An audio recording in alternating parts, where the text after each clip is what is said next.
Ici Radio Courtoisie, la radio libre du pays réel et de la francophonie. Vous écoutez le libre journal d'Hôte de Queyros, assisté de Christine Sourgens, diffusé en direct jeudi 21 avril 2016 de midi à 13h30. Il est diffusé en différé dans l'après-midi de 16h à 17h30, dans la nuit de minuit à 1h30, puis à la demande sur le site internet de Radio Courtoisie. Ce libre journal est réalisé par Franck. N'oubliez pas que Radio Courtoisie est une radio culturelle associative. Afin de sauvegarder une indépendance absolue, Radio Courtoisie refuse toute ressource publicitaire. Radio Courtoisie ne vit que grâce à ses auditeurs. Aidez-nous à demeurer libres, adhérez à notre association. Pour cette année, la cotisation minimum est de 40 €. Envoyez votre chèque à Radio Courtoisie, 61 boulevard Murat, 75 016 Paris. Vous pouvez intervenir au cours de cette émission par téléphone au 01 46 51 00 85, par télécopieur au 01 46 51 21 82 ou par courrier électronique en nous écrivant à courtoisie@radiocourtoisie.fr.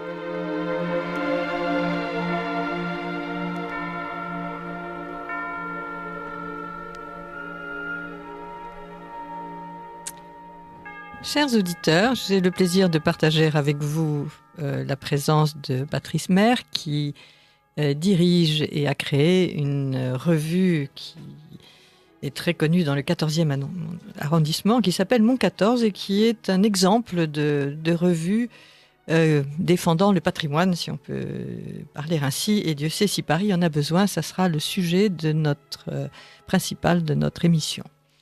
Mais comme depuis que Christine a quelques difficultés, le monde est à l'envers dans cette émission, nous allons commencer par la chronique de Christine Sourgens et suivra un interview de Henri Lebal, qui est un dramaturge et romancier que vous connaissez pour ses pièces de théâtre. Christine, bonjour. Voilà, je vous disais, le monde est à l'envers. On commence par la chronique. Puisque le thème de l'émission porte sur le patrimoine, justement, je voudrais faire ma petite chronique à propos du patrimoine national, du patrimoine sur lequel est censé veiller jalousement l'État. Vous savez, Aude, que l'État a perdu de vue 23 000 œuvres d'art. Alors l'État dépose et met à disposition des musées, ambassades, mairies et diverses administrations, plus de 430 000 pièces de ses collections. Or, le rapport de la commission de récolement des œuvres d'art de l'État, en abrégé c'est la CRDOA, montre que le suivi du patrimoine est catastrophique, osons le mot. C'est-à-dire que les objets disparaissent sans que l'État ne s'en aperçoive avant des années. Alors, la base de données en ligne de cette commission recherche actuellement 23 000 œuvres. Donc si vous prenez votre calculette et que vous faites une division, vous apercevez que c'est plus de 18% du patrimoine. On ne sait pas ce que c'est ce 18% de patrimoine, où il est passé. Et on a simplement sur ces 23 000 œuvres qui ont disparu, 1346 plaintes seulement ont été déposées pour vol ou disparition. Donc il y aurait de la négligence dans l'air. Alors ce qui est assez intéressant, c'est que l'État, quand il s'agit de taxer votre patrimoine, il est quand même très, très inquisiteur vis-à-vis des particuliers. Mais là, l'État ne sait pas où nos trésors sont passés.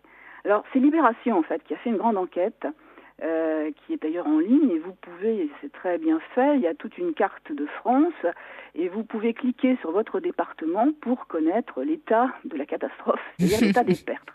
Et vous verrez qu'après Paris, parce que Paris, quand même, est assez bien placé. C'est le département du Bas-Rhin, donc le 67, qui est un brillant second. Et donc, si vous voulez retrouver les liens, vous allez sur mon blog, Sourgens, SOURGINS.fr, et vous regardez à la lettre d'information le grain de sel du mardi, et vous aurez tous les liens, et vous retrouvez cette chronique. Alors, il faut noter que certaines institutions de l'État ont une double casquette, c'est-à-dire qu'elles sont dépositaires, mais elles sont également déposantes. C'est-à-dire qu'elles vont mettre à disposition de leurs établissements sous tutelle les œuvres qu'elles ont elles-mêmes reçues en dépôt. Alors à ce jeu, ce sont les ministères qui concentrent la majeure partie des pertes ou des vols, puisqu'on ne sait pas, près d'un tiers des plaintes déposées les concernent. Il faut noter, Aude, que les disparitions ne portent pas seulement sur des objets de petite taille. En 2006, 5 tapisseries de 2 mètres sur 6 se sont volatilisées à l'ambassade de France en Guinée, à Conakry. Les ambassades donc, qui sont censées assurer pas les le mythes qui les rayonnement ont mangés. français sèment à tout vent.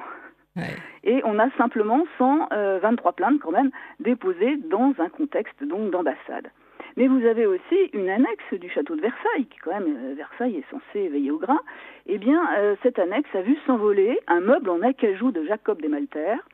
Et visiblement, c'est une lignée d'ébénistes qui est très recherchée, car à l'Assemblée nationale aussi, cette fois c'est une bergère fabriquée par le père du précédent qui s'esbigne. Alors une bergère, pour nos amis auditeurs qui ne seraient pas familiers du mobilier, c'est une fauteuil, quoi. Enfin, c'est quand même quelque chose qui est difficile à loger dans une poche de veston.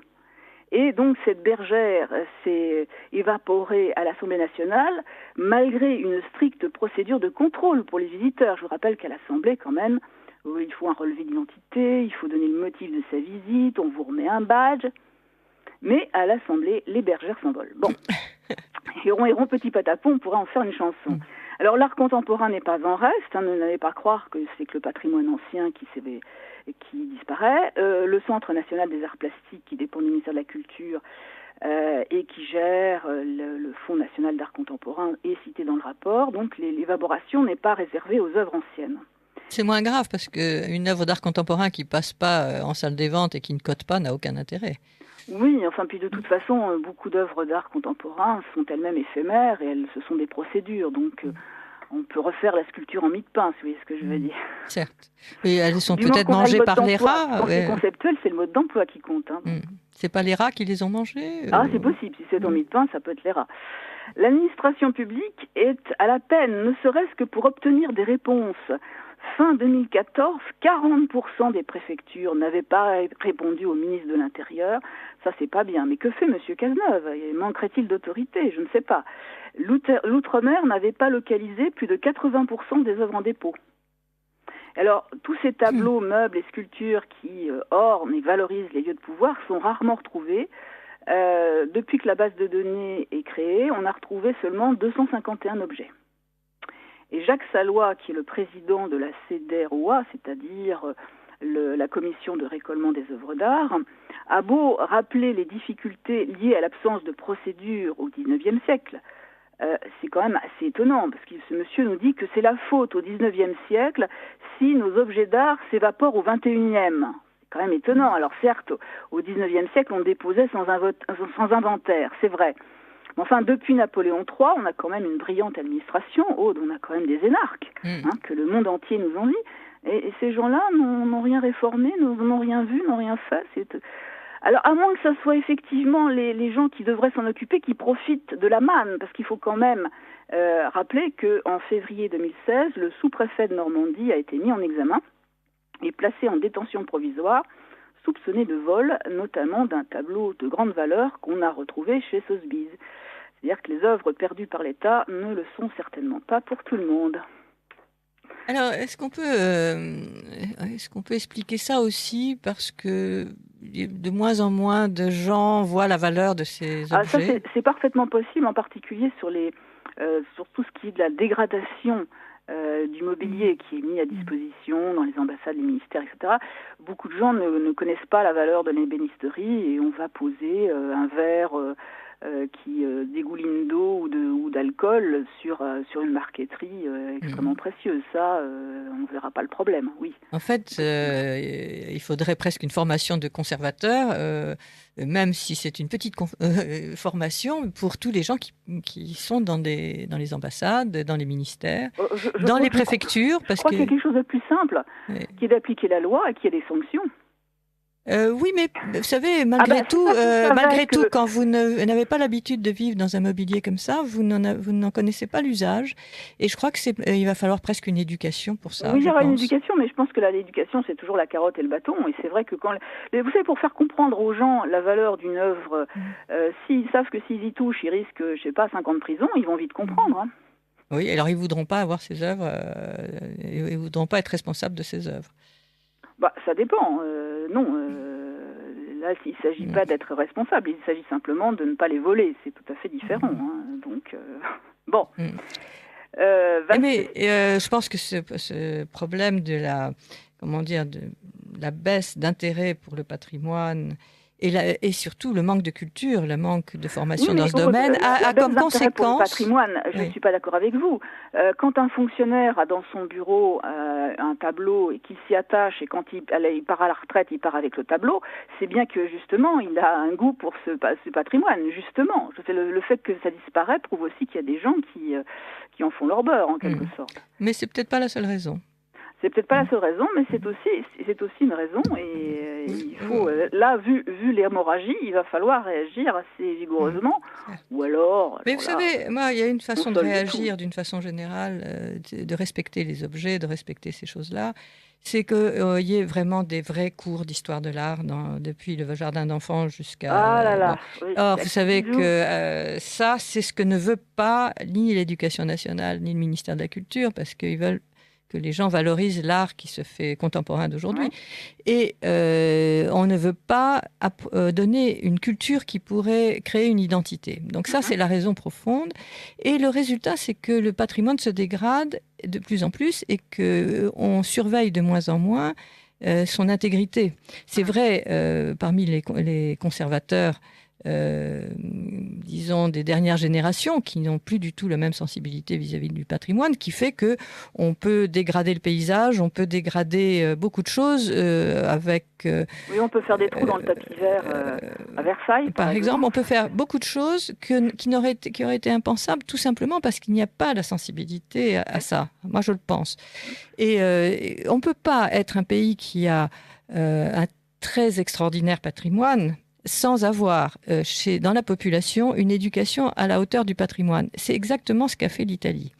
Et tout Italien, dès la plus petite enfance, apprend à connaître son patrimoine, à le respecter, à l'aimer. Et c'est quand même pour l'Italie des ressources très importantes, comme d'ailleurs pour la France. Donc il va quand même falloir, puisque les gens ne comprennent pas les arguments purement culturels, ils peuvent peut-être comprendre l'intérêt économique à ce que notre patrimoine ne soit pas dégradé. Ça va être un peu le sujet d'ailleurs de tout à l'heure avec la question de la défense de Paris. Ma chère Christine, vous aviez d'autres choses à nous dire. Une autre petite chronique qui faisait un peu le pendant de celle-ci, c'était de se poser la question, est-ce qu'on peut déguiser la corruption en mécénat ? Vous savez que la Chine est à l'honneur, on l'a vu apparaître... au Bon Marché, une exposition d'Ai Weiwei, à la Fondation Vuitton également. Et puis, en mai, Wang Yangping investira le Grand Palais pour un énième Monumenta. Bon. Alors, on peut se demander, tiens, c'est les hasards du calendrier ou les artistes chinois sont vraiment très très bons pour que tout le monde se les arrache. Alors, pas vraiment, puisque Vuitton possède le Bon Marché. Donc vous voyez que là, il peut y avoir une orchestration entre la Fondation Vuitton et le Bon Marché. Mais cette orchestration va sans doute plus loin. Et il y avait un article qui était paru dans Le Monde, un article d'Emmanuel Lequeux, qui vendait délicatement la mèche. Et on pouvait se demander si ce qu'elle baptise pudiquement « redoutable entreprise de séduction des musées français » ne ressemblait pas en fait à une corruption déguisée en mécénat. Alors, d'abord, il y a les dons. Vous savez, autre que depuis celui du cheval de Troie, on sait qu'il faut se méfier des dons, les cadeaux que font les Grecs. Bon. Mais le Musée national d'art moderne ayant accepté en 2015 ceux de Tikkun asiatique, les généreux donateurs s'enhardissent.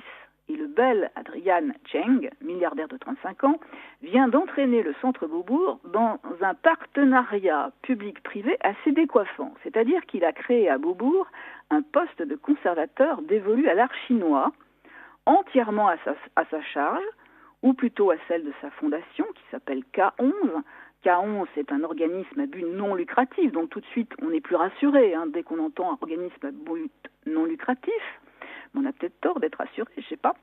Le plus drôle, c'est que tout le monde fait mine de ne pas s'apercevoir que c'est aussi à son service. Alors, certes, Beaubourg n'a pas renoncé à son rêve d'installer un clone du centre à Shanghai ou ailleurs. Certes, les conservateurs français se plaignent de payer parfois eux-mêmes l'hôtel aux artistes invités. Mais à ce prix-là, c'est-à-dire celui d'un entrisme caractérisé, Est-ce qu'il ne vaudrait pas mieux avoir une politique culturelle moins ambitieuse, mais qui reste libre et démocratique ? Car les œuvres achetées sur le conseil du conservateur pro-chinois resteront à la charge du centre, donc du contribuable français qui devra financer expositions, assurances, restauration. Si les choix sont mauvais, un fonctionnaire devrait devoir en répondre. Mais le conservateur par intérim, lui, on peut penser qu'il sera envolé depuis longtemps. Les institutions et institutionnels sont-ils donc à vendre ? Alors, leur fanfaronnade ne trompe personne. Par exemple, Le Monde se faisait écho de cette affirmation, je cite, « Aucune puissance privée ne saurait interférer sur nos choix. Pas question de favoriser la reconnaissance d'un artiste qui arrangerait notre mécène. » Le problème, c'est que le phénomène se généralise. Au Palais de Tokyo, c'est le poste de directeur artistique adjoint, pas moins, qui est financé à part égale par Total et le même Adrian Cheng pour 3 ans. Là aussi, la main sur le cœur, toute ingérence est réfutée. Or, Cheng, s'il nie promouvoir sa propre collection, ne fait pas mystère de vouloir, je cite, « un écosystème international, une plateforme où les jeunes artistes chinois puissent avoir leur place. » Et Cheng revendique pour le collectionneur de nouveaux rôles, producteur, promoteur et même, dit-il, perturbateur. Les artistes français qui, eux, ne disposent d'aucune place dans aucun écosystème, pourquoi maintenant ? Même dans leur propre ministère. Voilà. Ceux qui sont chargés de les aider, avec l'argent du contribuable, sont occupés à mieux, voire à laisser les manettes aux plus offrants. Alors, il y a cette phrase qui vient d'un responsable du Palais de Tokyo qui vraiment vaut son pesant de cacahuètes, je vous la cite. « Tous les jours, je reçois des mails de Russes ou d'Ouzbeks qui offrent 300 000 € pour montrer leur collection. Nous refusons, bien sûr, ces compromissions. » Fin de citation. Alors là, évidemment, est-ce qu'on doit comprendre qu'à 300 000 €, c'est une compromission, mais qu'une somme plus conséquente, offerte par un milliardaire plus branché, transforme l'opération en fécond partenariat, avec des guillemets, bien sûr. Car Adrian Cheng, le beau milliardaire de 35 ans, est aussi le promoteur du concept de, je cite, « centre commercial musée » avec des traits d'union, qui mixte l'art très très contemporain, l'art financier, et le shopping. Et oui. Et là, cette fois, l'opération est à but bien lucratif. Nous y sommes. Et voilà. Alors, Le Monde est quand même gêné un petit peu aux entournures parce que la ficelle est assez grosse. Et Le Monde va dire que le premier Chinois à avoir fait l'objet d'une exposition personnelle au Palais de Tokyo l'été 2015 dans le cadre d'un accord avec Cheng et sa fondation K11, c'est la fondation à but non lucratif, eh bien ce Chinois n'avait convaincu personne, pas même Le Monde. Je cite, son imagerie kitsch succédait à une exposition franco-chinoise organisée déjà par K11, toujours l'association à but non lucratif, qui était qualifiée de ratée. Donc, le Palais de Tokyo, je ne sais plus, on devrait peut-être l'appeler le Palais de Pékin d'ailleurs, je ne sais pas, nous promet quand même dans 3 ans de mettre le cap sur l'Afrique. Alors, je ne sais pas comment il faut écrire Afrique. Ah, il y a du pétrole. A, plus loin, F, R, I, C, je ne sais pas. Alors, peut-être que ça deviendra le Palais de Bamako, je ne sais pas. Mais il y a du pétrole en Afrique, donc il y a de l'art contemporain. Ah, bah, bien sûr. Et donc, il y a des capitalistes capables de payer. Alors, en face, c'est-à-dire au musée d'art moderne de la ville de Paris, cette fois, c'est Fabrice Ergotte qui le dirige, et il a avoué qu'en 2013, il aurait bien eu du mal à présenter le peintre chinois Zheng Fanzi sans l'aide d'un autre milliardaire qui s'appelle Buditek. Mais il reconnaît quand même qu'il aurait pu faire l'expo tout seul. Oui, c'est ambigu. Hein. J'aurais bien eu du mal, mais j'aurais pu le faire quand même. Enfin bon. Visiblement, nos dirigeants des grands centres d'art sont lancés dans une course effrénée au point de se doper à tous les financements. Le dopage, il peut aussi être financier. Alors, on peut préférer des champions moins performants, moins people, mais plus propres, plus transparents, plus démocratiques. Ergotte avoue une raison de vouloir son exposition, de vouloir montrer Zheng Fanzi. Il voulait montrer qu'on pouvait regarder un artiste chinois, je cite, comme tout autre artiste, sans chercher de particularisme chinois, sikh. Ben ça, c'est le principe même de l'art contemporain qui se veut au-dessus des identités. Donc, l'art contemporain c'est une des étant l'art de conditions. la mondialisation, là, c'est très très clair. C'est une des conditions. Donc, il lui importait de prouver que la Chine était de plein pied dans la mondialisation. Mais on peut quand même répondre à Fabrice Ergotte que cette démonstration intéressait son financier Buditech encore plus. Donc, le palais de Tokyo peut donc se transformer en palais de Pékin ou de Bamako demain, de Miami ensuite. Ici, c'est comme partout dans l'ailleurs globalisé. Alors, quand j'ai lu cet article du Monde, je me suis souvenu d'un petit article que j'avais découpé. Et vous voyez que le manège dure depuis un moment. Et j'ai retrouvé cet article, il date du 11 décembre 2012, donc dans Le Monde, à la page 22, qui signalait sans s'y appesantir la nomination de Sylvia Shivara-Tamonde à un poste de conservateur au Centre Pompidou. Cette dame est diplômée de Leicester et UCLA, elle a été commissaire de nombreuses expositions aux États-Unis et à Londres, et elle avait pour mission, tenez-vous bien, d'enrichir nos collections nationales en quoi donc ? En art américain. Mais c'est déjà fait depuis si longtemps. Voilà, oui, non mais bon. Mais là, c'est officiel. Là, c'est officiel. Ultérieur, Aude. Voilà, c'est vrai. Et alors, notez bien qu'elle n'avait pas été recrutée directement par le Musée national d'art moderne, mais par la Fondation des Amis américains du Centre Pompidou. Ah ben voilà. Subtil. Alors, peut-être serait-il bon d'édicter une règle de bonne conduite, c'est-à-dire n'accepter ce type de recrutement que s'il y a réciproque. Absolument. On voudrait bien qu'il y ait un conservateur français qui soit recruté par un musée américain pour enrichir les collections d'un musée américain en œuvres d'art. Absolument. À mon avis, c'est la condition. Et la même chose pour Pékin et la même chose pour tous les pays qui... Bon. Alors au moins là, Aude, on a des explications, parce que vous savez qu'on s'interroge beaucoup sur l'attitude de la bureaucratie culturelle qui rechigne à donner ses critères d'acquisition. Mais parce qu'il y en a pas. On comprend mieux parce que c'est même plus elle qui décide. Mais d'ailleurs, tout ça est possible parce que c'est de l'art contemporain et qu'il n'y a pas de critères. C'est l'histoire que vous aviez racontée il y a quelques années de ce Chinois qui avait donné beaucoup d'argent au Louvre et qui s'était proclamé lui-même photographe. Il avait deux noms, celui de capitaliste, son nom d'homme d'affaires et son nom d'artiste, et personne ne savait que c'était le même. Personne ne savait que c'était le même jusqu'au jour où il y a eu un bateau qui a coulé et qu'on s'est aperçu que c'était très mal géré, et derrière il y avait ce milliardaire qui a d'ailleurs très mal fini. Il est mort dans des conditions assez... Mais ça n'est possible, tout ça n'est possible que parce qu'il n'y a aucun critère de qualité à l'art contemporain. Donc tout est monnayable. Ah oui, mais ce monsieur était quand même un photographe extraordinaire. Il photographiait ce qu'il voyait de sa fenêtre. Ça donnait ses expositions, c'était toujours de ma fenêtre. Voilà, il avait planté son appareil et il photographiait uniquement ce qu'il voyait se passer devant... entre ses rideaux. Chère Christine, je vois que ce qui est intéressant quand même, c'est que le Monde ait relevé la contradiction, ce qui est nouveau quand même. Oui, mais enfin pudiquement, moi j'appuie. Évidemment, moi je vous en fais une lecture pour montrer justement là où ça grince. Mais quand même, effectivement, je pense qu'il y a un certain nombre d'intellectuels... Il y a une mauvaise conscience chez quelques-uns qui commencent à poindre à l'horizon, ça c'est évident. Chère Christine, merci pour ces nouvelles. Que ferait-on sans vous ? À bientôt, Aude. Au revoir. Nous avons maintenant Henri Lebal, lui aussi au téléphone, car c'est un artiste breton et que c'est loin la Bretagne. Et Henri Lebal nous téléphone de Quimper. Bonjour Aude. Bonjour Henri. Alors, c'est à peu près l'époque à laquelle vous débarquez à Paris pour nous apporter la pièce de théâtre ou le spectacle annuel. Alors cette fois-ci, c'est une série de lectures. C'est pas tout à fait, c'est pas une pièce de théâtre.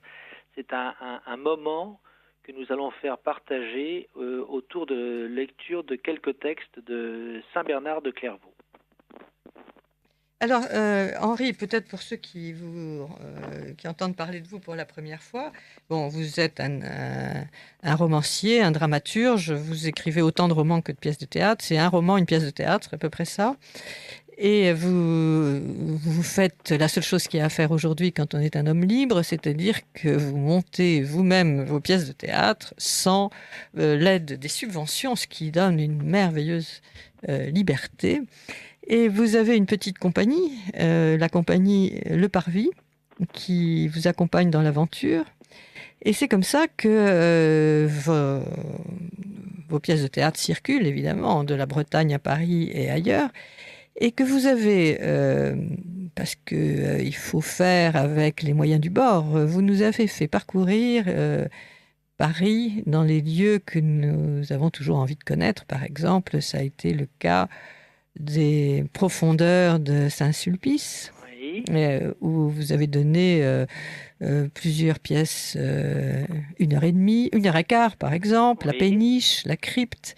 Mais vous nous avez fait connaître aussi Insularis, une pièce de théâtre au théâtre de Saint-Louis dans l'Île, qui, je crois que c'était l'année dernière, non ? Il y a 2 ans, Il y a un 2 petit ans. bijou de théâtre. Voilà, un petit bijou de théâtre. Et aujourd'hui, donc, qu'allez-vous nous faire découvrir ? Alors, à propos du petit bijou de théâtre, cet automne, on revient au théâtre de l'île Saint-Louis pour une prochaine pièce qui s'appellera Les personnages oubliés. Mais pour l'heure, je fais découvrir ce spectacle, ce moment de lecture autour de l'œuvre de Saint-Bernard, fait découvrir cette très très jolie église de Saint-Bernard qui est dans le 18e et qui a une magnifique fresque, bas-relief plutôt, autour de la fondation de l'abbaye de Clairvaux. Donc cette série de représentations autour de textes de Saint-Bernard fait découvrir ce lieu très très beau et très inspiré. Et donc ça a lieu très prochainement, puisque c'est dimanche prochain à 16h et le dimanche 1er mai à 16h également. Ça a commencé dimanche dernier. Et on a encore 2 dimanches, donc le dimanche prochain, le 24 avril, et le dimanche 1er mai à 16h. Donc voilà. Donc avec toute la joyeuse équipe de la compagnie Le Parvis, plus grande chance, nous avons aux grandes orgues Laurent Jocoum, qui est celui qui s'occupe, qui est tributaire des orgues de Saint-Jean-Baptiste et de Belleville. Et vous avez aussi un sculpteur, je crois. Oui, alors on a déployé un espace scénique autour des sculptures de Valérie de Laubrière, qui est une sculpteure de Bretagne, et qui a fait un ensemble d'œuvres, d'élévation tout à fait extraordinaire, une sorte de trace de vestige d'un sacré à partir de bois teint par des feuilles d'or et brûlé par des matériaux de métaux qui donnent des colorations pratiquement iconiques. C'est absolument sublime et ça donne une sorte de présence ou de théâtralité hiératique qui permet à ces lectures de respirer avec, grande aise. Alors, Saint-Bernard, vous avez choisi Saint-Bernard, qui est, c'est vrai, un théologien très rigoureux, mais aussi il y a une dimension poétique et des images absolument magnifiques chez Saint-Bernard. On est stupéfait. Alors qu'il n'aime que les styles très dépouillés, il est très riche en images dans sa poésie, enfin dans sa façon de s'exprimer, je trouve. Disons que d'abord, c'est pas moi qui suis parti sur Saint-Bernard, c'est monsieur Jean-Philippe Baron, qui est un grand amateur de l'art cistercien, historien à ses heures, grand lecteur de Saint-Bernard, qui m'a proposé cette aventure bernardienne parce qu'il avait vu 2 ou 3 fois, je crois, la pièce La Péniche, justement à Saint-Sulpice, et donc il m'a demandé si je voulais partir dans cette aventure, ce que évidemment j'ai accepté assez rapidement, tout en ne sachant pas exactement à quoi j'allais, dans quoi j'allais m'engager, parce que l'œuvre de Saint-Bernard, comme vous le dites, chère Aude, est à la fois extrêmement dense et apparemment complexe, alors qu'en fait elle est d'une richesse poétique inouïe, c'est-à-dire qu'on se retrouve face à un corpus surabondant, foisonnant, profond, parfois dur, et en même temps, quand on entre dans cette atmosphère bernardienne, des lumières poétiques s'ouvrent à nous qui sont incroyablement bienfaitrices et douces. Alors, ce qui est étonnant, c'est qu'il se disait lui-même le nourrisson de la Vierge. C'est joli comme nom pour un moine de dire qu'il est le nourrisson. Très, très beau. Et donc, ça veut dire qu'il est encore au sein quand un nourrisson, c'est-à-dire qu'il... Bon, et c'est vrai que la Vierge Marie l'a beaucoup inspiré et que je pense que c'est là la source de cette chose qui apparaît au XIIe siècle, au XIe siècle, XIIe siècle, qui est cette image de la femme qui n'est pas seulement la déesse mère qui donne la vie, la fécondité, mais aussi la jeune fille, la vierge, la fiancée et la mère en même temps, et qui lui donne aussi cette stature de dame, et qu'on retrouve dans toutes ces vierges gothiques qui sont habillées comme des dames de la cour. Et d'ailleurs, toute la littérature courtoise trouve son origine devant cette apparition de ce personnage unique à l'Occident, je pense, et en tout cas né en France, qui est cette femme qui a tous ses attributs d'une façon complète à chaque moment de sa vie. Et je rebondis à ce que vous venez de dire, Aude, en pensant au premier texte que l'on propose au public, qui est un commentaire sur le Cantique des Cantiques. Qui a été sa source. Oui, et il revient sur ce premier verset qu'il me baise d'un baiser de sa bouche, et il y a toute une méditation d'une profondeur et d'une force poétique incroyable autour des lèvres, mais les lèvres de l'incarnation. C'est quelque chose de sublime et qui va porter l'ensemble de la méditation bernardienne jusqu'à la fin de sa vie. Et alors, on en revient donc au nourrisson de la Vierge, avec quelque chose qui est effectivement de l'ordre à la fois de l'allaitement, du baiser maternel et aussi du baiser tout court de la parole de Dieu à l'humanité. Ouais. Enfin, en tout cas, ce Cantique des Cantiques, c'est un des textes mystiques d'Israël, et qui est on dit que c'est, au fond, le dernier texte, c'est celui qui clôt, qui est l'Apocalypse, et c'est une forme d'Apocalypse, c'est un texte prophétique, qu'on pourrait mettre en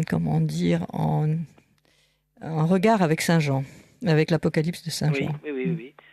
Sans compter que si on repense à Saint Jean et donc au prologue de l'Évangile, on a ce côté charnel de l'incarnation, c'est-à-dire que le Christ, c'est pas, je veux dire, le Dieu de la radicale altérité, c'est la radicale altérité, mais qui s'incarne, qui prend humanité, et ce Dieu en tant que parole, par ce rapport bernardien et poétique aux lèvres, prend une dimension, une saisie absolument fascinante et j'allais dire esthétique. On revient au nourrisson qui tète. Et c'est Saint Bernard qui est le créateur des litanies, en fait, qu'il tire littéralement de ce texte hébreu, enfin de ce texte de l'Ancien Testament, le Cantique des Cantiques, puisque c'est lui qui va trouver toutes ces images que l'on voit dans toutes les églises, qui sont la tour de David, le lys de Charon, l'étoile du matin, enfin vous connaissez toutes les litanies. C'est Saint Bernard qui a trouvé ces images. Alors c'est drôle parce que ces églises se veulent sans images, son architecture se veut sans images, mais toutes les images sont dans les litanies. C'est extraordinaire, c'est exactement ça. C'est-à-dire que Saint Bernard, non pas qu'il se méfie, mais ne trouve aucun intérêt dans les images, alors que toute son écriture est une sorte de foisonnement d'images. Je renouvelle le mot poétique parce que c'est vraiment ce qui apparaît à la lecture de Saint Bernard. Et c'est incroyable ce que l'esprit donne aux yeux fermés quand on écoute Saint Bernard. C'est lui qui disait que si on ne pouvait pas exprimer l'évidence intérieure, les pierres se mettraient, elles, à crier. Et à propos de texte hébreu, ce premier texte que nous proposons au public est, comment dirais-je, mis en musique par une chanteuse, notre amie Béatrice de Place, qui chante en hébreu les premiers versets du Cantique des Cantiques. Donc vous avez fait une composition très complète, avec tous les arts interviennent, si je comprends bien. C'est ça, donc j'ai les comédiens de la troupe qui lisent le texte, d'autres qui ont des jeux scéniques, donc Béatrice Deplace pour les voix, et puis Rémi Gousseau et à partir de dimanche, Laurent Jocoum aux grandes orgues, avec bien sûr les sculptures de Valérie Delobrière. Et le fil, c'est le Cantique des Cantiques, c'est ça, non? C'est-à-dire il y a 3 textes. Le premier texte, c'est le commentaire sur le Cantique des Cantiques, ou plus précisément le commentaire du premier verset, qu'il me baise d'un baiser de sa bouche. Le deuxième texte, alors c'est évidemment le plus connu, ce sont des passages, des considérations, vous savez, ces lettres que Saint Bernard écrit au pape Eugène III. Qui était son élève. Voilà, c'est ça.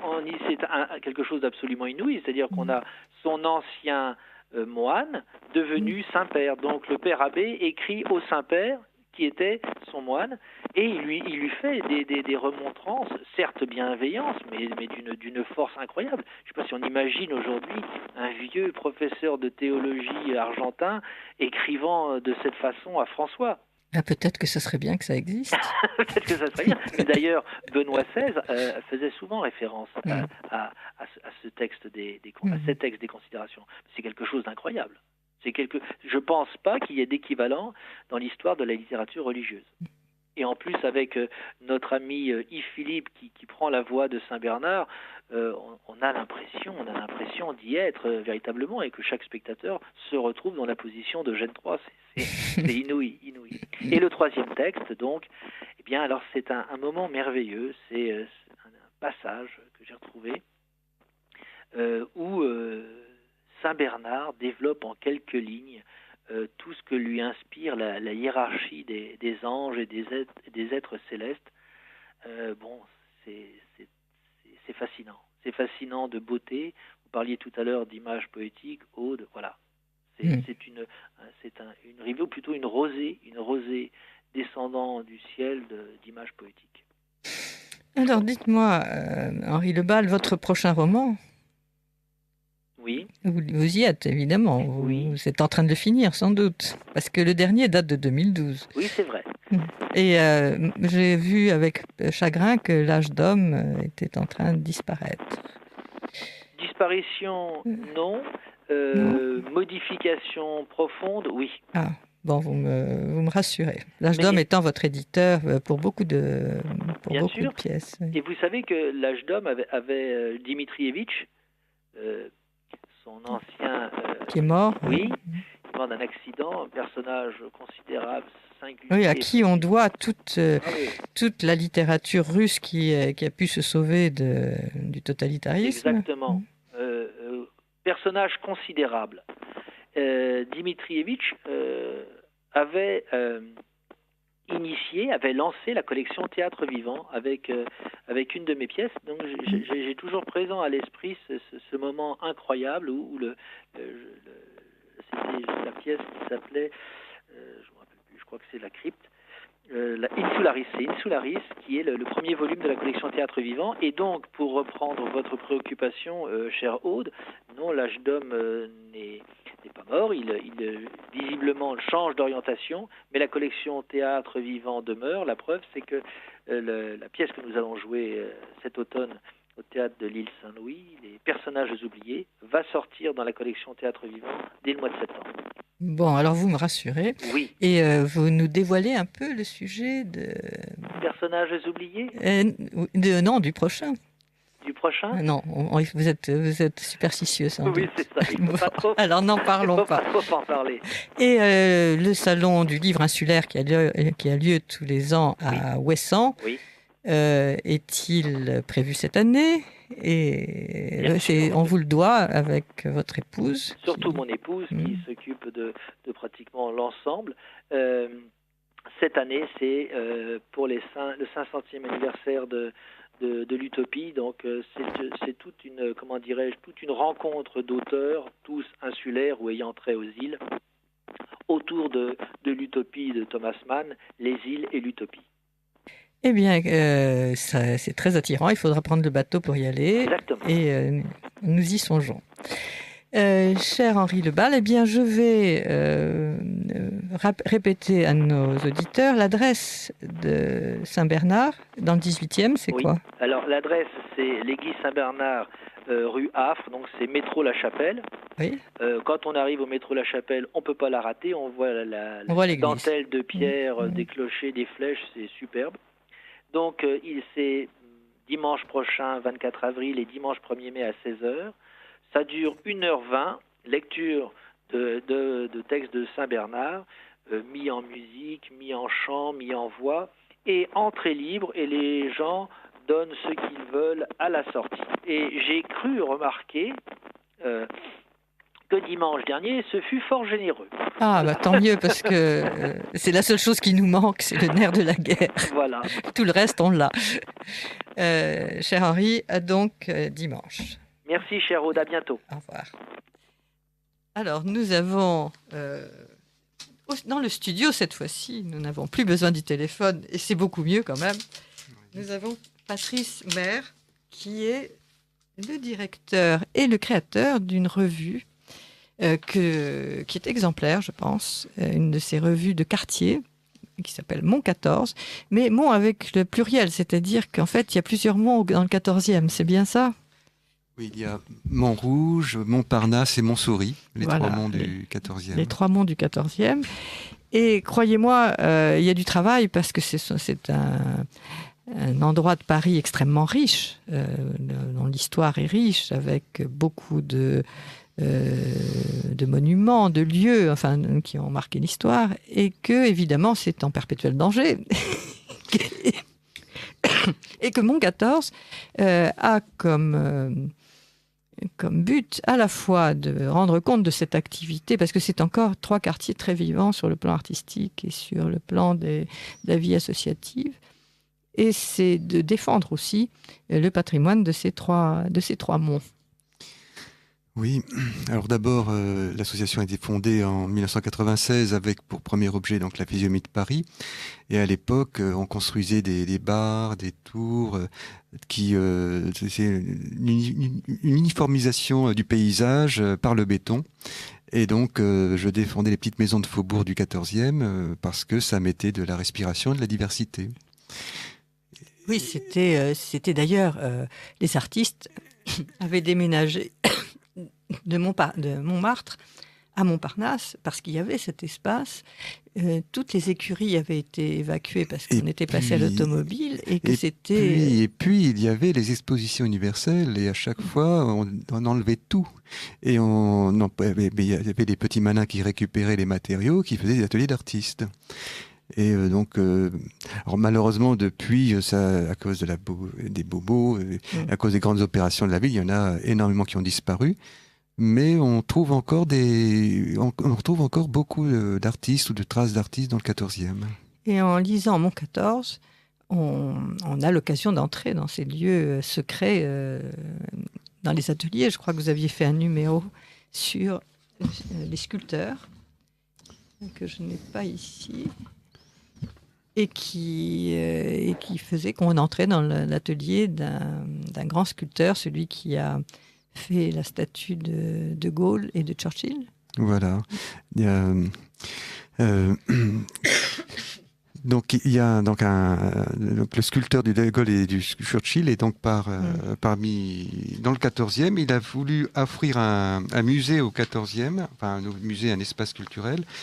Et c'est important parce que, oui, c'est Cardo, excusez-moi, Cardo, donc c'est un académicien, et donc et avec lui, il y a aussi César qui avait son atelier rue Roger, et Giacometti, donc le 14e était une pépinière d'artistes, et malheureusement, il n'y avait aucune trace, enfin aucun atelier pour conserver cette mémoire, et donc c'est ce que Cardo propose aujourd'hui.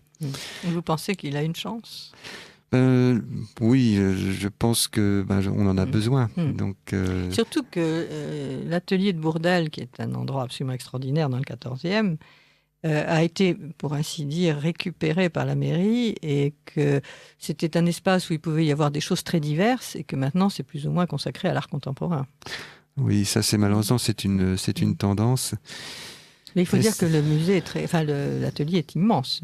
C'est une immensité. Oui, il a été élargi en sacrifiant un certain nombre de petits ateliers d'artistes, malheureusement. Il faut le dire aussi.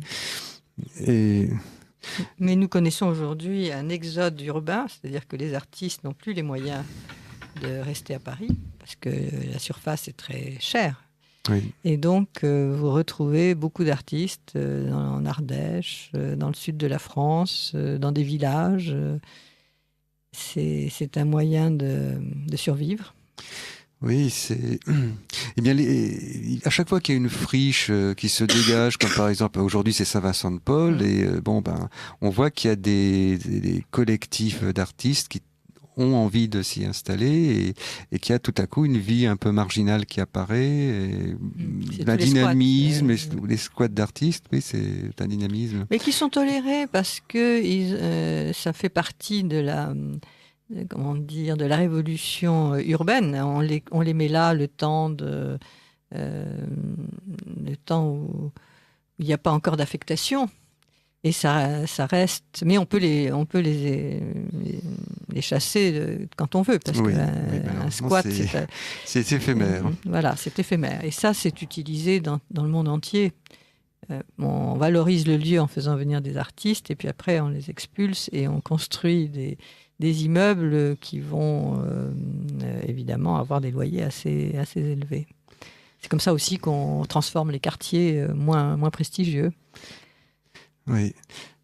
Mais aujourd'hui, nous avons un sujet, je crois qu'il faut commencer par ça, parce que il y a une urgence. Oui. Il y a un problème qui menace à nouveau Paris, c'est-à-dire qu'on l'a écarté pendant un certain temps, il y a eu des lois qui l'ont permis, on va rentrer un peu dans le détail de ce sujet qui est important que chaque Parisien connaisse. Et tout d'un coup, il y a une nouvelle offensive pour faire des tours à Paris. Évidemment, peut-être sur les bords, mais même quand on fait une tour sur un bord, il a une conséquence très importante sur le paysage. Oui. Et c'est de ça dont on va parler. Oui. Alors, la dernière alerte, ça a été la tour Triangle, c'est ça? Alors, la dernière alerte, c'était la tour Triangle. Bon, il y avait aussi les tours du Haut, à Masséna, à la frontière avec Ivry, la tour du Palais de Justice. Oui. Et puis... Alors ça, c'est un bâtiment stalinien que tout le monde peut voir en passant en bas dans l'autoroute, en allant vers Orly ou vers... oui, bien alors quand on près de Clignancourt. Quand on prend la ligne du RER qui va à la Défense, on voit que ça dans le paysage, ça à côté de mon co-visibilité avec Montmartre. L'image terrifiante de la justice, je trouve, cet endroit. À chaque fois, j'ai des sueurs. Alors, évidemment, c'est sur le bord, mais on la voit d'où, cette tour? Eh bien, cette tour du Palais de Justice, on la voit depuis la Tour Eiffel aussi. Alors, ce qu'il faut savoir, c'est qu'un site, un grand paysage, ça se lit à travers ses points hauts. Et quand vous mettez des tours, vous changez cette lecture. Un jour, j'ai entendu dans une conférence quelqu'un qui disait les tours, ça attire irrésistiblement l'attention, un peu comme le paratonnerre la foudre.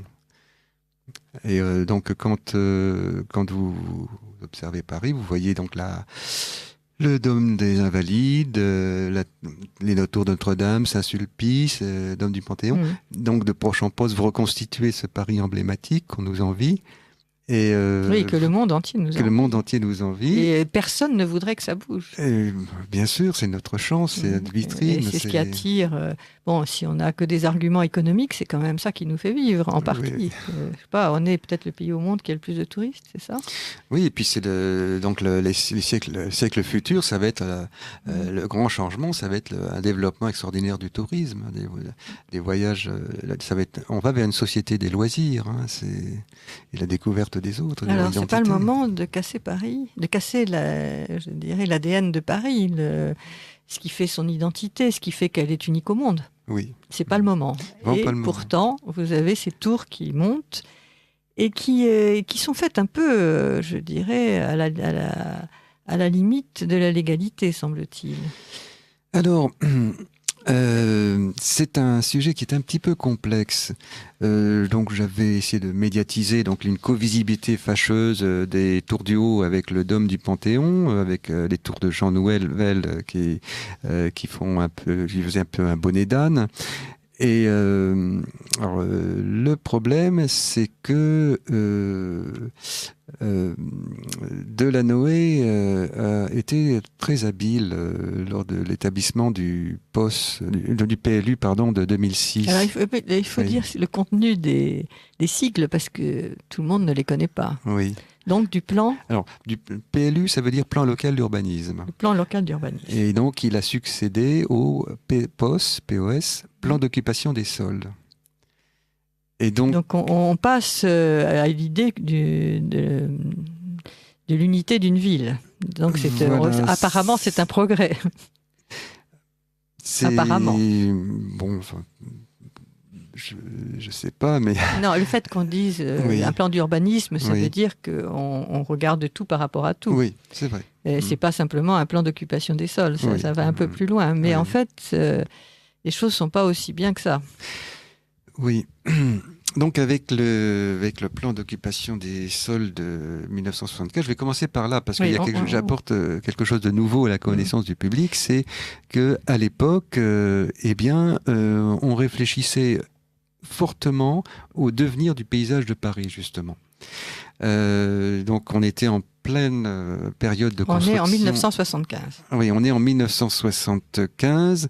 On est en pleine période de construction on était en pleine période de construction de tours et donc, dès 1972, on commence à se rendre compte qu'on fait des bêtises.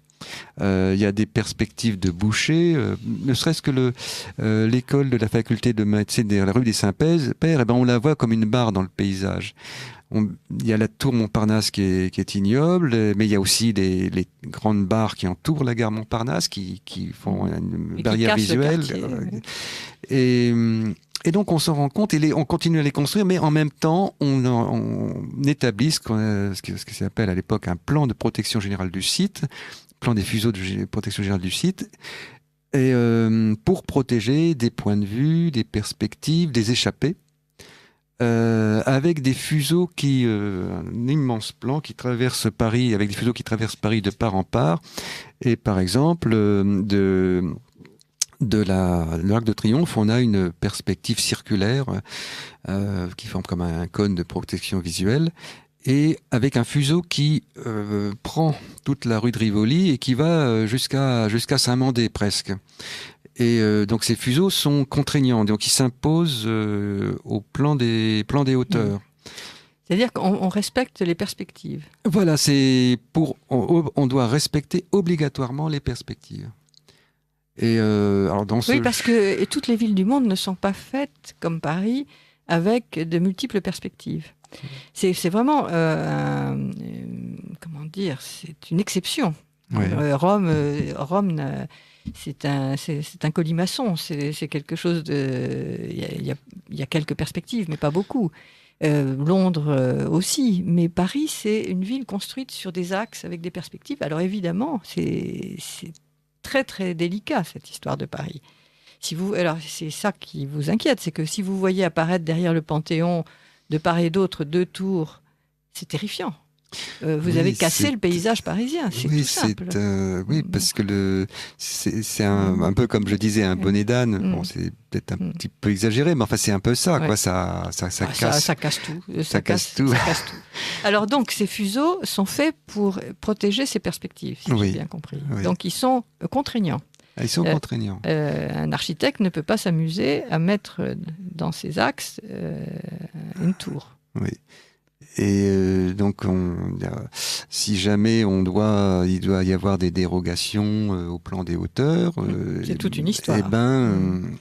Ces dérogations, en aucun cas, doivent se plier au plan des hauteurs. Elles ne peuvent en aucun cas supplanter le plan des hauteurs. Donc, en fait, le plan des fuseaux de protection. Donc, vous dites, la deuxième chose, c'est que ce qui met Paris en danger aujourd'hui, c'est la subversion par la hauteur des immeubles. La subversion du paysage par la hauteur. Alors, aujourd'hui, qu'est-ce qui se passe? Eh bien, c'était en 2006. Oui, mais il y a peut-être plusieurs étapes encore. Alors- Vous avez 94 aussi, qui est une étape. Alors, Il y a des lois qui ont été... alors il y a eu la bibliothèque François Mitterrand qui était la seule exception à l'époque à la seule dérogation à ce plan de protection, plan des fuseaux de protection. Mais en 93, oui, il y a eu la loi paysage. La loi paysage. La loi paysage, donc, qui a donc dicté aux communes une orientation donc pour déterminer des paysages à préserver. Hein. Et puis ensuite, il y a eu en l'an 2000 la Convention européenne du paysage. C'était le 24 octobre 2000, si je me souviens bien. Et là, il s'agissait de protéger le paysage, mais pas seulement le paysage extraordinaire, le paysage en général. C'est-à-dire tout ce qui est autour des monuments importants, c'est ça? Autour des monuments importants, mais bon, le paysage en général, même celui qui n'est pas extraordinaire, avoir une orientation. Et cette convention a trouvé sa traduction, de façon donc formelle avec la loi Allure. Donc aujourd'hui, il est devenu obligatoire dans un plan d'urbanisme d'intégrer une orientation concernant le paysage, ou des orientations concernant le paysage. Or, donc en 2006, Delanoë s'est bien gardé de donner la moindre orientation là-dessus. C'est-à-dire qu'il y a un document qui s'appelle le PADD, le plan d'aménagement et développement durable, qui est fait pour ça, pour contenir toutes les orientations. Mais là-dedans, on ne parle pas de la hauteur. Voilà, le mot hauteur est banni, le mot plan des hauteurs est banni. Donc, en fait, les lois d'application n'existent pas, c'est ça? Voilà, donc disons que le PADD est illégal. Alors, dites PADD, c'est le PADD, plan d'aménagement et de développement durable. Enfin, c'est un sigle un peu complexe. Mais oui, qui fait plaisir aux écolos, qui jouent un rôle important, semble-t-il. Voilà. Parce qu'eux, ils n'auraient pas été d'accord pour les immeubles, les gratte-ciels. Voilà. Alors, les écolos étaient contents parce qu'on ne parlait plus de tours. Seulement après, les juges, quand une opération est contestée, eh bien, c'est-à-dire maintenant. Oui, maintenant. Ces derniers temps. Voilà, donc on conteste les tours, mais les juges nous disent oui, mais il n'y a rien dans le PADD. Ça veut dire que les tours ne sont pas interdites. C'est ça. Donc, en fait, il y a un interdit, mais il n'y a pas de loi d'application ou de décret d'application. Donc, nous, on ne peut pas rendre la loi, c'est ça? Donc, c'est pas ça. Les Verts étaient contents au départ parce qu'ils étaient contre les tours, mais en réalité, les juges interprètent ça comme une licence, une permission. Surtout que dans le PADD, par contre, on trouve une ouverture à la création architecturale dans les zones situées au pourtour de la capitale. Et c'est grave parce que il y a l'exemple de la Samaritaine, quand il faut à la fois respecter le paysage et respecter le besoin de création, on fait primer le besoin de création. Et ça, alors là, je dirais, c'est l'idéologie contemporaine, c'est-à-dire qu'il faut que ça ne ressemble à rien de ce qui se faisait avant. Donc il y a une sorte d'obligation à casser les codes. Oui. Je dirais que dans le système de l'art contemporain comme de l'architecture contemporaine, on n'existe pas si on ne casse pas les codes. Oui, c'est un petit peu ça. Donc, d'une façon systématique, vous allez voir pousser des choses bizarres. Alors, et justement, ces tours, quand on voit les projets, elles ont comme caractéristique tout à fait extraordinaire, c'est ça la chose la plus choquante même, c'est qu'elles ressemblent à des immeubles qui s'écroulent. C'est-à-dire qu'au fond, l'architecte s'est dit, il faut que je sois dans le principe de la déconstruction, donc il fait quelque chose, on a l'impression visuelle qu'il y a eu une bombe et qu'elle est en train de s'écrouler. Alors vous imaginez une architecture de la déconstruction avec au milieu le Panthéon, qui est les lois de l'équilibre et de l'harmonie, c'est véritablement la volonté absolue de casser le code de Paris.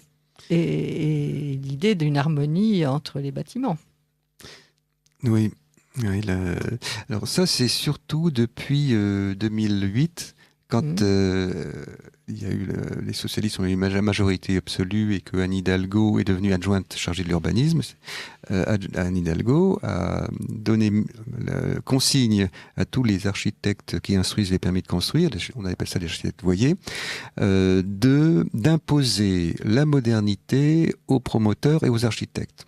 Donc on ne pouvait pas choisir un projet qui n'est pas ce principe, qui n'applique pas ce principe. J'ai eu un exemple avec un promoteur pour le passage Montbrun.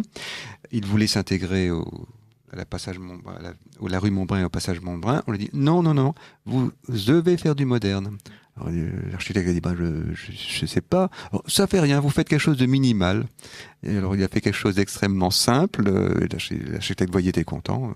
Et puis après, au GIC, le promoteur a fait la même chose sur le boulevard. Donc, en fait, il n'y a pas de liberté de créer, si on peut dire. Ce que vous nous dites, c'est pas de liberté de créer. Oui, enfin c'est. On vous dit ce qu'il faut faire. Voilà, on vous dit, vous n'avez pas le droit d'être dans l'ambiance. Il faut faire du moderne à tout prix. C'est tant pis pour plutôt même c'est mieux même quand c'est en rupture par rapport au contexte. Je connais un architecte qui se plaignait du fait que pour gagner un concours, il fallait littéralement remplir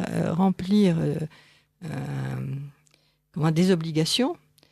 Comme par exemple mettre sur les toits des jardins, créer des lieux de convivialité pour le quartier. Enfin bref, il y a une dizaine de choses qui sont obligatoires pour chaque grand immeuble. Donc, quelle est la liberté qui reste à l'architecte si au fond, vous avez à la fois le code qui vous est imposé, on vous dit faites du moderne, mais c'est un code.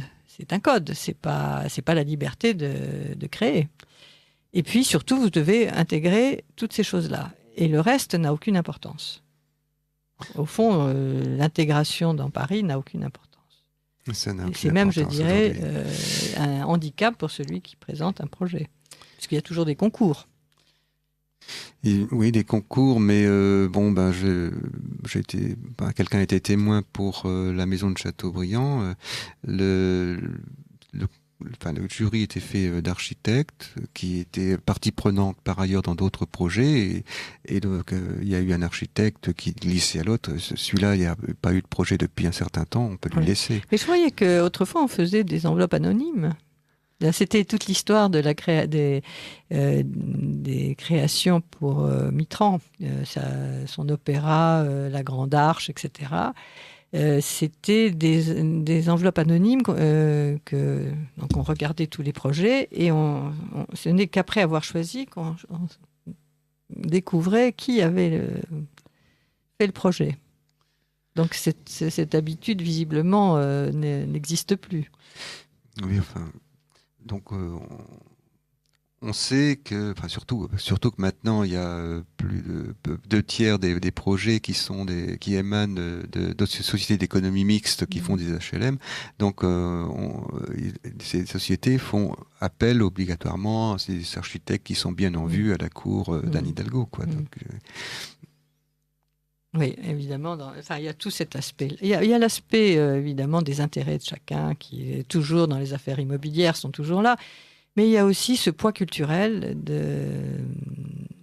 d'idéologie aujourd'hui sur l'art de l'architecture, comme du reste d'ailleurs, qui pèse très très lourd.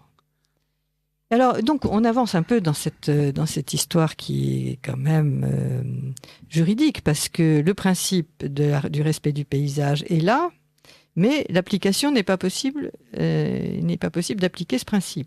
Il y a, avec cette ruse pas de limite sur la verticalité. Voilà, qui est en fait le seul danger, pour ainsi dire, grave. Voilà, c'est le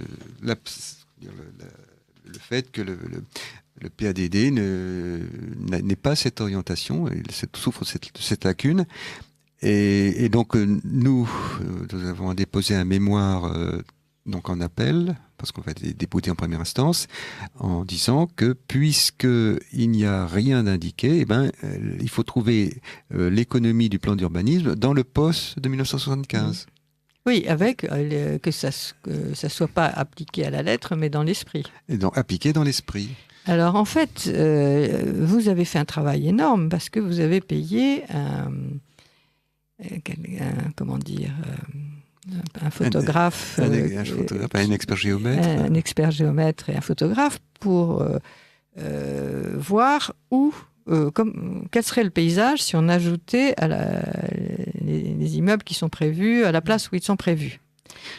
Et vous vous êtes aperçu que son expertise différait profondément de ce qui était présenté.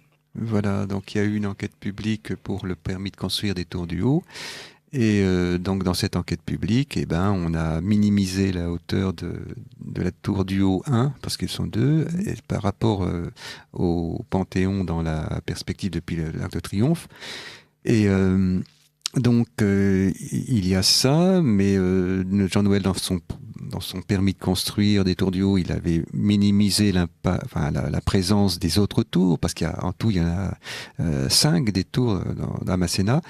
Tant et si bien que on présentait quelque chose un peu inoffensif. Enfin, il y avait quand même une barrière derrière le Panthéon, mais elle n'était pas trop haute. Tandis que la réalité, ce sera que derrière le Panthéon, on verra une sorte de ceinture avec un trou au milieu, vraiment comme une sorte de bonnet d'âne, comme je disais au départ, quoi.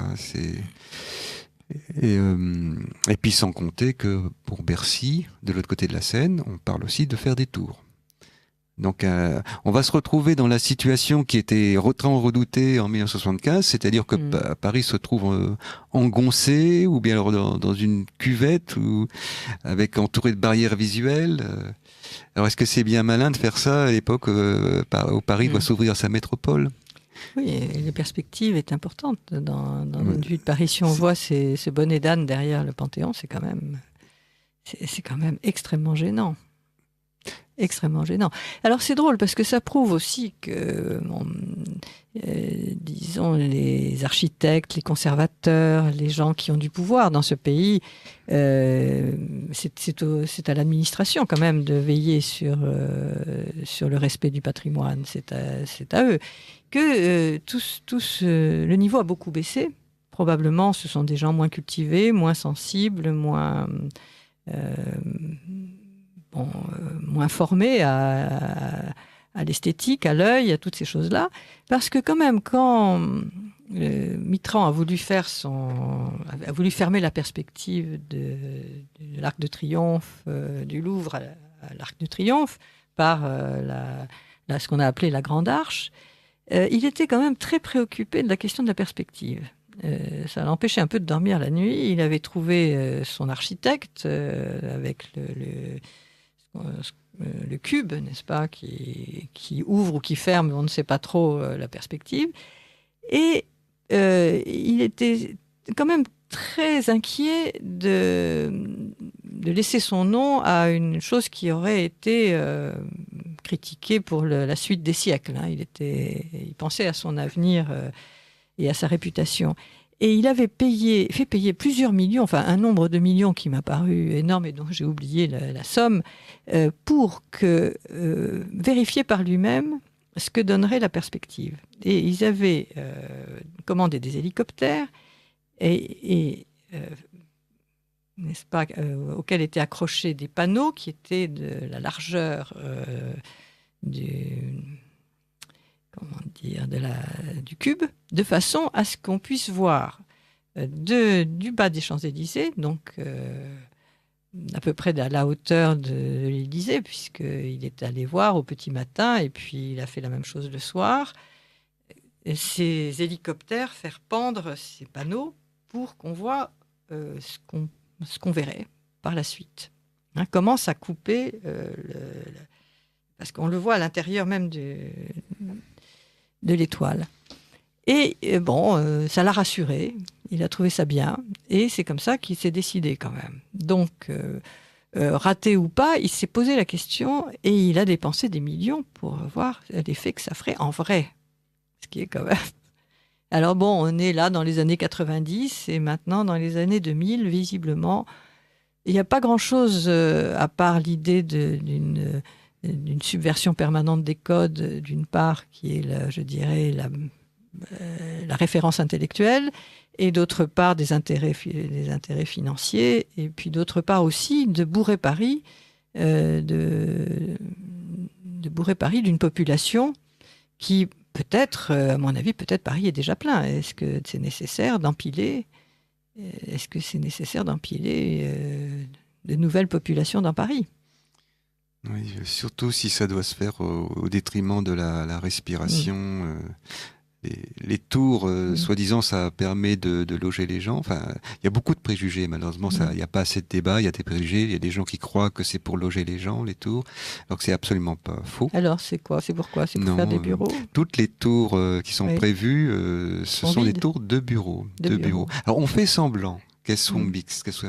On dit il y aura des chambres d'hôtel, il y aura, je sais pas, il y aura des associations de quartier, il y aura des endroits où pourront se distraire les jeunes gens. Où il y aura des crèches. En réalité, la tour est au lieu que ce soit à 100%, ça va être à 80-85% des bureaux. Oui, mais les bureaux, est-ce qu'il y a un avenir pour les bureaux, puisqu'on dit que de plus en plus, il ne sera plus nécessaire d'aller au bureau pour travailler? Alors, effectivement, c'est une question qui mérite d'être posée. Paris, le maire de Paris a tendance à voir les choses dans sa commune, ne pas voir au-delà de ce qui se fait dans la Paris Métropole. C'est bien que Paris Métropole existe. Mais ce qui fait aussi qu'on s'intéresse aux tours, c'est qu'il y a une attractivité dans les tours. Et donc, le maire, qu'est-ce qui profite du tour? C'est l'entreprise qui est dedans pour son image, le maire de Paris ou la maire de Paris pour sa communication, et l'architecte pour sa réputation. Alors, oui, il y a beaucoup d'intérêts. Il y a beaucoup d'égos qui sont en jeu. Et c'est ça qui... Et puis, il y a une confusion entre attractivité, donc due à la dimension, ce qui impressionne le jugement par sa dimension, et l'apport réel au point de vue, donc... production, croissance, etc. On mélange les deux. En réalité, on justifie l'un par l'autre. Voilà, alors que c'est pas vrai. C'est à part l'aspect totémique, il n'y a rien. Disons que si on a besoin de bureaux pour une activité, mais pas forcément une tour. On peut s'en passer des tours. Oui. Qui met ça à plat? Personne, à part des associations comme les vôtres. Il faut être indépendant pour ça. Et on rencontre aujourd'hui des tas de préjugés parce qu'il n'y a pas eu de débat. Et c'est ça ce qui est... Nous n'avons pas réussi la bataille médiatique. Bien sûr, on dirait que là, il y a un tabou, comme dans beaucoup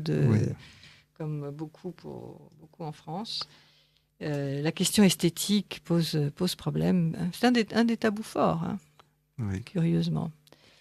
Et donc, que faire quand on est devant ce problème? Vous avez fait appel, donc ça veut dire qu'il faut trouver des moyens pour payer un avocat, et que vous êtes une association et les moyens sont toujours peu importants.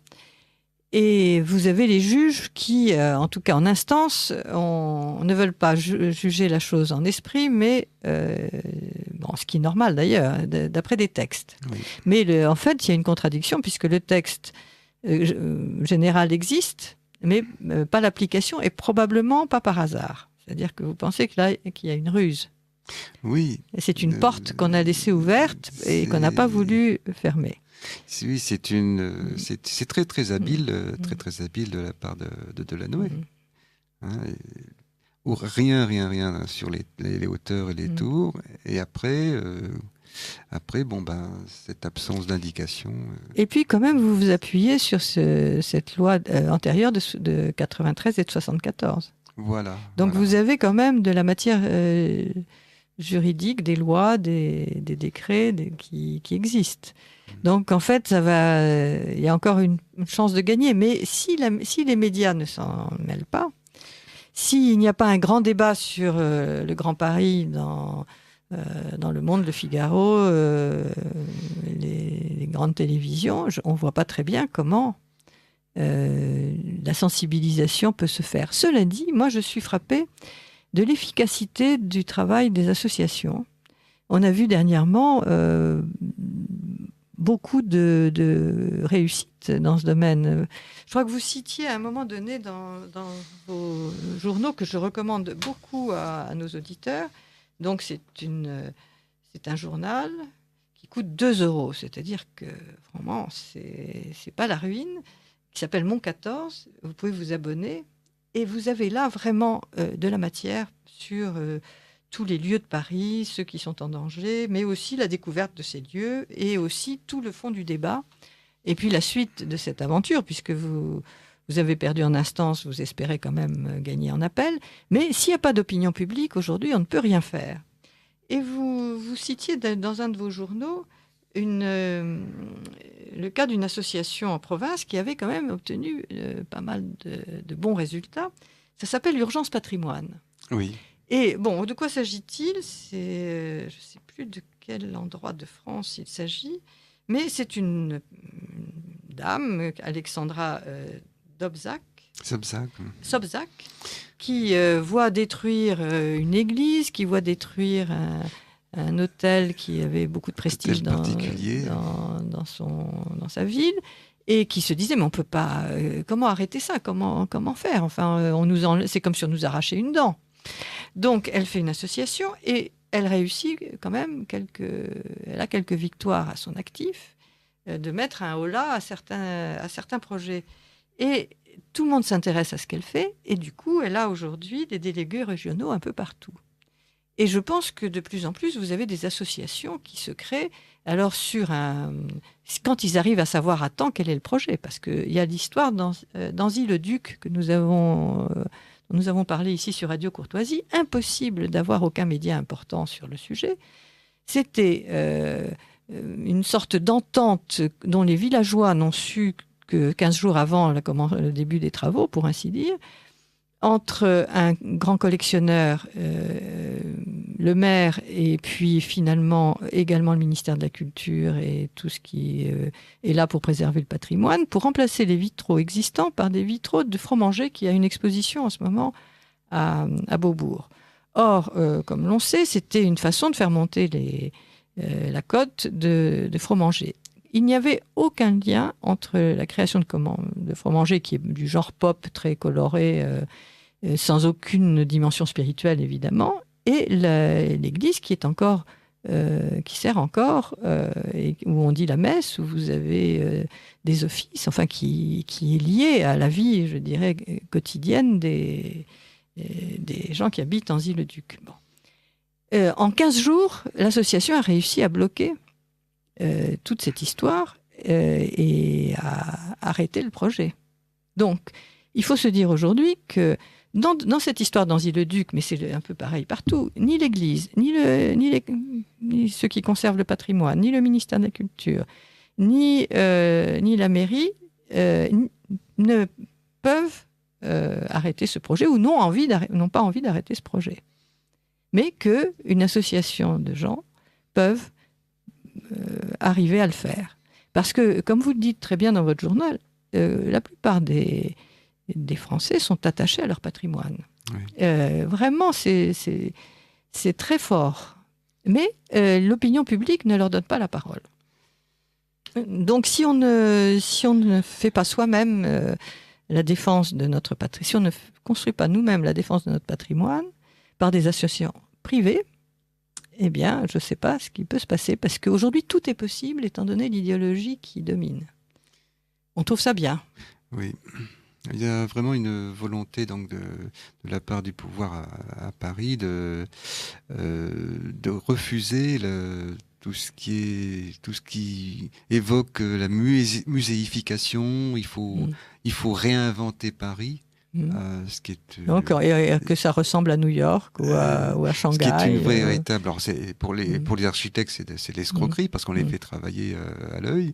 Et puis, quand on regarde au pavillon de l'Arsenal en quoi ça consiste, eh bien, Vous avez regardé les projets en cours? Les projets donc qui ont été sélectionnés, il y a 23 Oui. projets donc qui ont été sélectionnés. Eh bien, réinventer Paris, disons qu'on a l'impression que ça donne, c'est que à part un ou deux projets, les architectes n'arrivent pas à se sortir du cube. Alors que parce que ils refusent la culture. Ils sont obligés s'ils veulent gagner. Parce qu'ils doivent gagner. Donc la sensibilité, on a décidé qu'à Paris, on refuse le Paris d'Amélie Poulain. C'est horrible, les Paris d'Amélie Poulain. Donc on refuse la sensibilité quelque part. Et pourquoi les gens viennent à Paris. C'est pourquoi les gens viennent à Paris. Alors, qu'est-ce qui reste? On part de degré zéro. Et on y reste parce que c'est pas nouveau, ça fait des années que c'est comme ça. Ça fait plus de 50 ans puisque c'est 1960. 1960, le cube est obligatoire. Enfin, le cube, le carré. 1960, d'une année à l'autre. L'architecte qui sortait du cube était considéré comme fasciste. Donc, on est en 2016 et c'est encore comme ça. Et Madame Hidalgo devrait aller à New York parce que c'est un peu New York, mais pas seulement, qui a fait les premiers immeubles comme ça, 1960. En 20 ans après, c'était fini. C'est-à-dire qu'en 1980, si vous allez à New York et vous vous promenez, les immeubles ne sont plus des cubes. Donc, eux sont sortis de ce système idéologique. Il faut réfléchir quand même. Alors, pourquoi nous, on y serait encore? Ça veut dire qu'on retarde. Et on retarde de combien? 80 à 2016, ça fait 36 ans. Nous avons 36 ans de retard sur New York. Oui, je pense que on fait pratique trop l'autosatisfaction. Il faut que de jour au lendemain, il faudrait que en 2008, il faudrait que les architectes soient des créateurs alors qu'ils n'étaient pas avant. Non, il n'y a pas de miracle. Je pense que il n'y a pas de retour aux sources, donc les sources donc de la. Tout retour aux sources est une renaissance. Voilà, le retour aux sources. Tous les plus grands architectes comme Brunelleschi ou Michel-Ange sont partis de l'Antiquité pour renouveler leur inspiration. Et je pense que si on repartait de la Renaissance du XVe siècle, eh bien, ça donnerait des idées, vraiment. Donc aujourd'hui, on préfère mettre des végétaux partout, ce qui est cacher la grossièreté de ce qui se fait. Bien, c'est-à-dire qu'en fait, on plaque un décor cheap sur les cubes, on met des résines, des choses comme ça, enfin qui sont je veux dire, c'est même pas un beau matériau, ça sera détérioré très vite, mais surtout c'est d'une vulgarité sans nom. Oui. Et puis j'ai des multiples exemples à vous donner de projets où il devait y avoir de la végétalisation et où il n'y a rien eu. Alors vous racontez ça beaucoup dans mon 14, c'est l'obligation pour tous les immeubles d'avoir des jardins suspendus. Ça, c'est pour faire plaisir aux écolos et pour leur faire oublier que c'est un peu haut quand même, les tours. Oui, pour lui, c'est complètement abusif. Une tour, ça coûte extrêmement cher à la construction. Et alors, si c'est pour planter des arbres, pour le coup, c'est anti-écologique de planter un arbre sur une tour, vu le coût que ça représente. Et pendant ce temps-là, comme vous disiez très bien, les agriculteurs, eux, pendant ce temps-là, l'agriculture naturelle et ils n'arrivent pas à vivre. Là où le terrain ne coûte rien, les agriculteurs sont obligés de renoncer à leur activité parce que ça rapporte rien. Le kilo de tomates à même pas 50 centimes la production. Après, c'est même pas 50 centimes. Ils peuvent vendre leur production. Donc après, ils font faillite. Ils sont obligés ils sont pris à la gorge financièrement. Mais ça, cette histoire de la végétalisation des tours, c'est New York. C'était à la mode à New York il y a 15 ans. Donc c'est ça aussi, moi, qui me fascine. C'est les Français voyagent pas assez pour se rendre compte qu'on est à la traîne de New York. On a à peu près 20 ans d'écart. Bon, on est manipulé, je sais pas, ou on est en retard. Et le jour où on s'en apercevra, ça sera peut-être aussi un peu tard, où il faudra démolir des tours. Moi, mon espoir, ce serait que lancer, faire en sorte, faire partager des nouvelles idées aux architectes, que Mont 14 devienne un Goemio de l'architecture. Ah, ça serait formidable. Il faudrait mettre des notes, effectivement. Ah, c'est une très belle idée.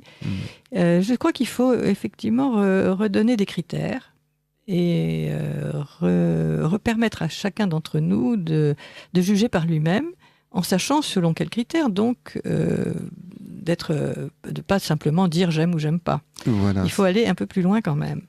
En tout cas, Mont 14, comment peut-on s'abonner ? Où trouve-t-on la revue ? Et dites-nous un peu. Alors, Mont 14, vous pouvez... c'est vrai que on en vend sur les marchés dans le 14e. Mais on peut aussi s'abonner. Vous envoyez un chèque de 14 € pour 6 numéros, et donc vous recevez donc les numéros normaux et les suppléments. Et c'est passionnant, parce que vous avez tout sur le détail de Paris, c'est magnifique. Moi, j'ai passé des moments très agréables à lire Mont 14. Donc, et puis surtout, ça vous avertit des malheurs qui peuvent nous arriver, et ça c'est important. Et puis, je crois qu'il faut réagir, il faut rentrer dans les associations, il faut, si vous avez des talents d'avocat, de donner des conseils juridiques, parce que c'est un des grands moyens. Je pense qu'aujourd'hui, la menace de traîner les gens devant les tribunaux est quand même la seule possible. Et puis, former l'opinion publique. Oui. Alors, c'est vrai aussi que la loi... donc a tendance à priver de plus en plus les citoyens de leurs moyens de recours, parce qu'on cherche à limiter le contentieux. Voilà. Mais bon, il faut se battre. Et vous pouvez avoir toutes les nouvelles aussi sur votre blog. Oui. Et si on veut correspondre avec vous, donc, je pense qu'il y a une adresse. Il y a une adresse, www.mont14monts.com. Oui, et vous êtes Patrice Lemaire. Patrice Maire. Patrice Maire. Donc vous pouvez correspondre si vous avez une idée ou des compétences pour aider à cette lutte, pour garder Paris. Ailleurs, ça fonctionne, pourquoi pas à Paris. Voilà. Et grâce à vous, parce qu'il faut être courageux quand même, et puis il faut trouver des moyens, ce qui est toujours... le nerf de la guerre, on ne l'a pas toujours de notre côté. Merci, cher Patrice Maire, et tous, abonnez-vous à Mont 14. Chers auditeurs, nous nous retrouvons dans un mois, et nous aurons, je pense... Enfin, je ne vous dévoile pas le programme dans un mois.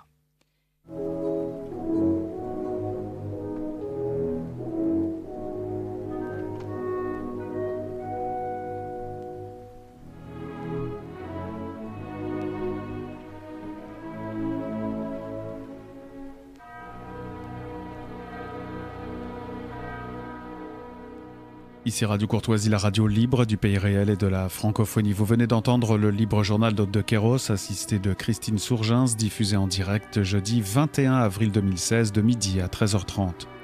Il est diffusé en différé dans l'après-midi de 16h à 17h30, vendredi dans la nuit de minuit à 1h30, puis à la demande sur le site internet de Radio Courtoisie. Ce libre journal a été réalisé par Franck. N'oubliez pas que Radio Courtoisie est une radio culturelle associative. Afin de sauvegarder une indépendance absolue, Radio Courtoisie refuse toute ressource publicitaire. Radio Courtoisie ne vit que grâce à ses auditeurs. Aidez-nous à demeurer libres, adhérez à notre association. Pour cette année, la cotisation minimum est de 40 €. Envoyez votre chèque à Radio Courtoisie, 61 boulevard Murat, 75 016 Paris. Nous pouvons vous faire parvenir un enregistrement de ce libre journal.